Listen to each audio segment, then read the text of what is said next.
ese es el paradigma que hay que romper, porque como maestros en la escuela nos podemos encontrar con niños que llegan con su propia cultura, pero al ver que no hay reconocimiento, tiende a pasar lo que plantea el profe Oscar, se pierde lo que se trae, no se toma como una oportunidad de que el otro reconozca o que yo como maestro pueda aprender.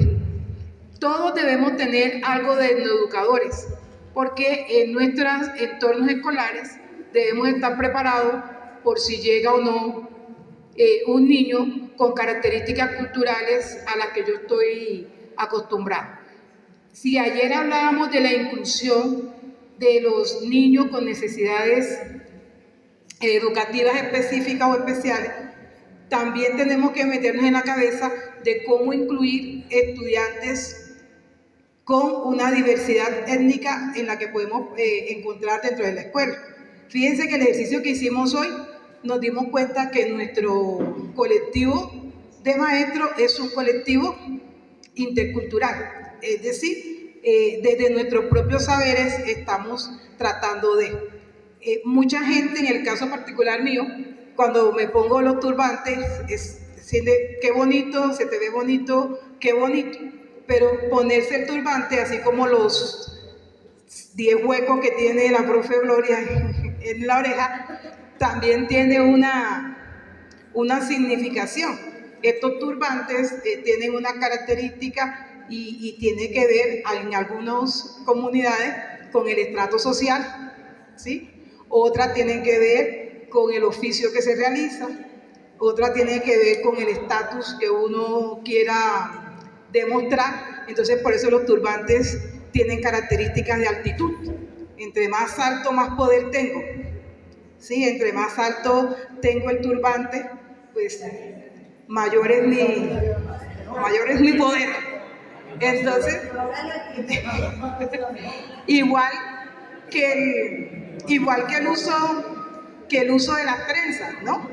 Si bien es cierto, Gloria planteaba la idea de que cada hueco tiene un significado para ella y sus hermanos, las trenzas también tienen un significado para las comunidades afro. Las trenzas no aparecen porque sí, pero tenemos un problema con algunos procesos culturales que se están convirtiendo en procesos de moda.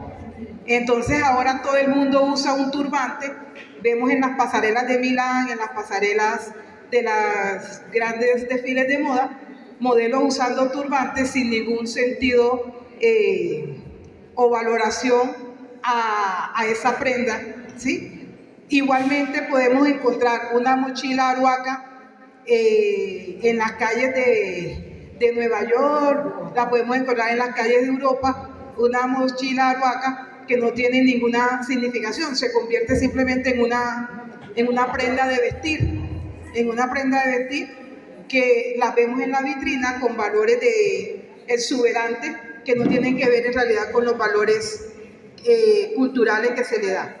Entonces, la invitación al profe Julio es a estar preparado y alerta a qué estudiante llega a mi aula y a qué tanto puedo yo acercarme a aprender de él y que él aprenda de mí. Entonces, dentro de este diálogo,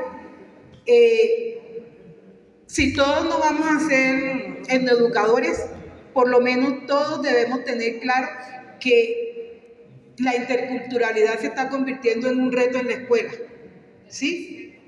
La interculturalidad en el sentido de comprender y entender que todavía Nuestra Señora de la Gracia se matricula y a pesar de que la hoja de matrícula dice si eres negro, afro, ¿sí? Encontramos un padre de familia que se quejó con la rectora porque en la estadística sus hijos los denominamos que teníamos 10 niños afro. El padre de familia vino a rectoría a decir que él no se había identificado como afro, que sus hijas no eran afro.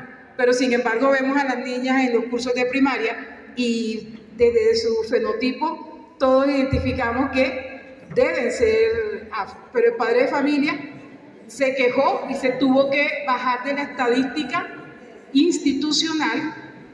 Entonces cuando la rectora me llama y me dice, estas niñas no son afro, entonces yo le dije, pues si la familia no se reconoce, no podemos subirlo a la estadística del CIMAC con que nuestra institución atiende población afro.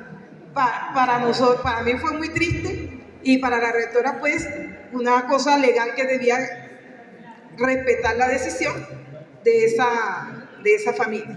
Entonces, desde la interculturalidad hay que plantearla como un reto en la escuela. El primer reto tiene que ver con el PEI descontextualizado. Es decir, hoy estamos resignificando un PEI, pero hecho por unos pocos. ¿Sí? Estamos resignificando un PEI hecho por unos pocos sin la idea de si el contexto social de Boyacá cambió o ha cambiado. Y ese PEI nos debe invitar a romper ese paradigma que estamos planteando, que es un PEI hecho para una escuela plana, sino que debemos plantear un PEI más dinámico que permita que el estudiante de la costa que ya está en bachillerato y que está en primaria, que son muchos, pueda sentirse parte de la institución, no que sienta que está en un entorno que no es de él, para que pueda ir reconociendo que él es costeño, pero que vive en un entorno andino, ¿sí? Lo otro es el currículo tradicional. Tenemos que ir rompiendo los esquemas de esos currículos tradicionales, en que construimos un plan de estudio desde la base de lo que decía el profe Wilson, occidentalizado. Es decir, las matemáticas desde el contexto europeo, la historia, la misma historia que contamos, la contamos desde la periodicidad dada desde las escuelas europeas. Es decir, cuando yo le digo al estudiante que cuando se descubre el mal llamado descubrimiento de América, Europa estaba en la edad moderna y América estaba en la edad antigua, el estudiante rompe el esquema de cómo así que Europa, porque el encuentro de los mundos significó para Europa el inicio de la modernidad. Pero en el contexto y la periodización que hace Europa, América todavía está en la edad antigua. Es decir, cuando decimos eso no pasa en Europa, pues no pasa porque Europa su desarrollo está adelante. Quiere decir, nosotros nos saltamos dos periodos, nos pasamos dos periodos, ¿sí? Entre comillas, según la periodización que hace Europa, pero así enseñamos. Ese es el periodo que enseñamos. En sociales enseñamos en sexto, edad antigua; en séptimo, edad media, inicio de la modernidad; en octavo, la modernidad; en noveno, la época contemporánea. Y en el caso particular, yo no soy licenciada en ciencias sociales. Yo soy historiadora, pero cuando yo me gradué, la ley cambió. Ya la ley no permitía la enseñanza de la historia, y entonces cuando me gradué me tocó ir a homologar. Ya no podía ser licenciada en historia porque el título murió. Entonces, habiendo terminado, tocó homologar mi título para convertirme en profesora de ciencias sociales.